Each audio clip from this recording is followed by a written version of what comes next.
I believe that art and blockchain have a strong link. And I'm here today to share with you how this revolutionary technology can make something that is digital equally or more valuable than something that is physical. And also why I think it is the future for creatives.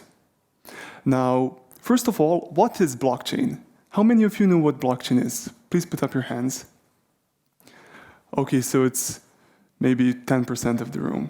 Now, just out of curiosity, how many of you know what Bitcoin is? Let me see your hands. Wow, so it's 90% of the room. Interesting. Well, blockchain is the technology behind Bitcoin, but it is far, far bigger than just that. You can imagine Bitcoin as being just one simple application that uses the blockchain to send money around. The same way that Gmail is one application that uses the internet to send emails around.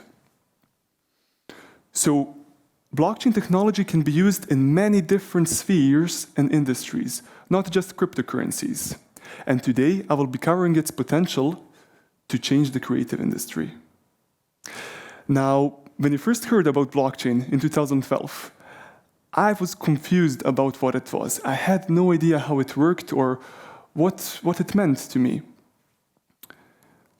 You see, I was always interested in arts, but luckily, my best friend is a hacker, and he introduced me to blockchain very early on. Eventually, in 2013, we found a blockchain mining company, which we later sold, and a year later, I graduated from the Belgrade School of Design, where I got an amazing traditional art education. So, however, once I moved to London, I realized I had these two contrasting passions. On one hand, I had this obsession for creating art, paintings, something from material, physical art. While on the other hand, I had this love and obsession for new technologies, networks, for this digital immaterial world.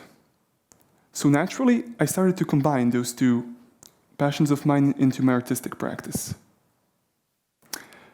And I started experimenting with digital arts, most notably digital painting. However, I soon hit this wall.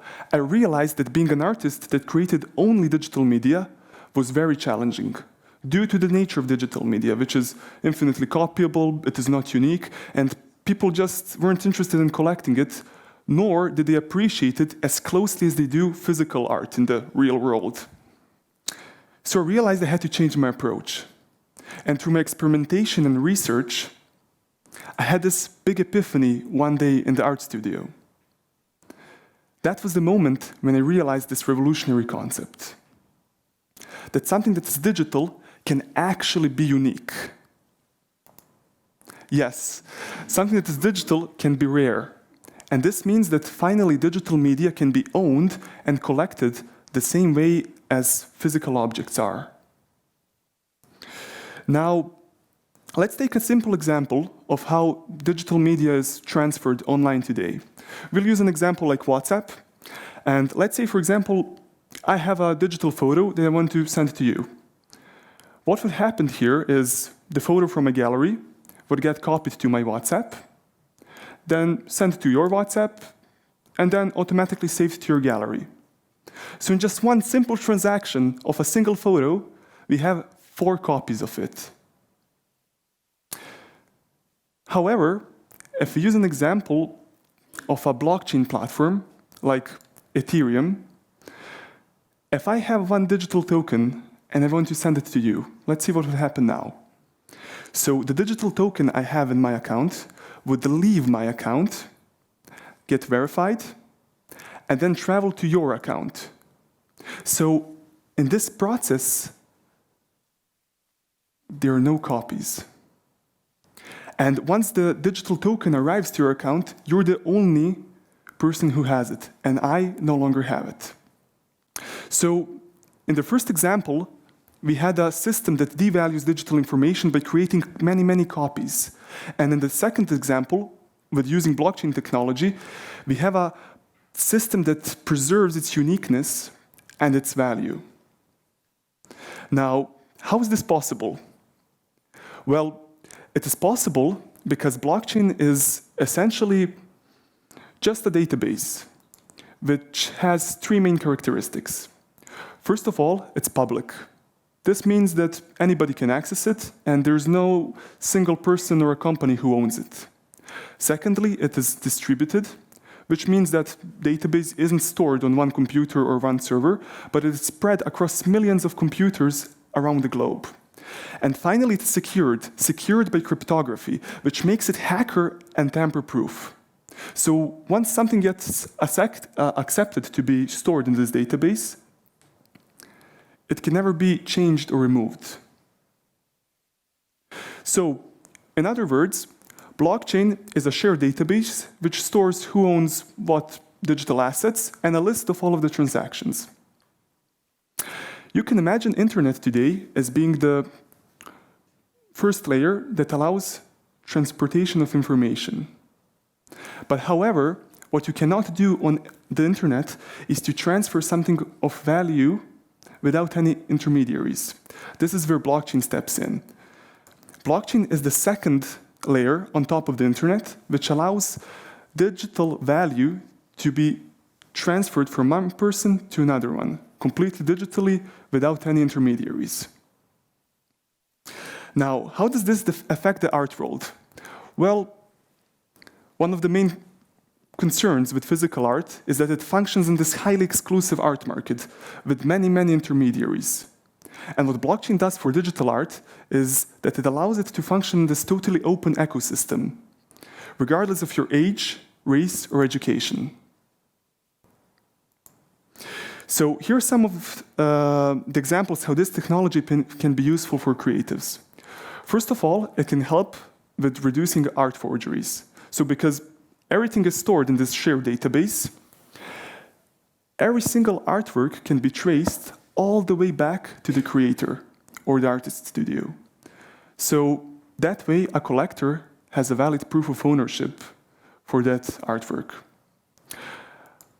Next example is digital editions. Something like digital editions are finally possible. So creatives can make digital limited series of their artworks. And all of those editions are tracked on the blockchain. And something like compensation for future sales is finally possible. This means that if an artwork gets resold or sold, a percentage of that final price goes all the way back to the creator. And that motivates creatives to make even more. And finally, something like fractional ownership is possible. And this means that you can own a percentage in a certain artwork. So, for example, people will soon be able to own a 0.01% of a Picasso or a Monet painting, or even a song. And what is very important here is that all of these concepts I just mentioned can also be used for music, podcasts, videos, photography, visual arts, performances, and even articles and blogs. Here are some of the early examples in the CryptoArt world. Many of the projects in the CryptoArt world can be identified in two groups, the first generation and the second generation.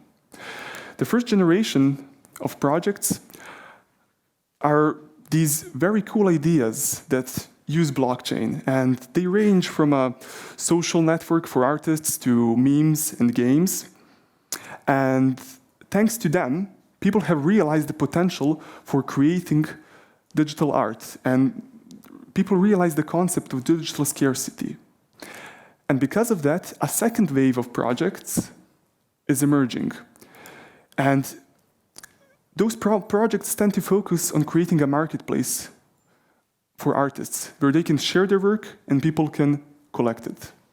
Some of the useful websites to find out more information on these kind of projects are ArtGnome and CryptoArtist.net. So, in conclusion, we are in a very exciting place because once again, a new technology is emerging. And the gap between the physical and the digitally constructed world is rapidly disseminating. So we are living in this decade when this giant network of digital value is being created.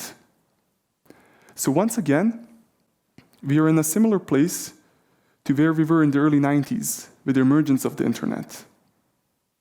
And same as with the internet, you could just tap into it as long as you knew it existed. And now you do. Thank you.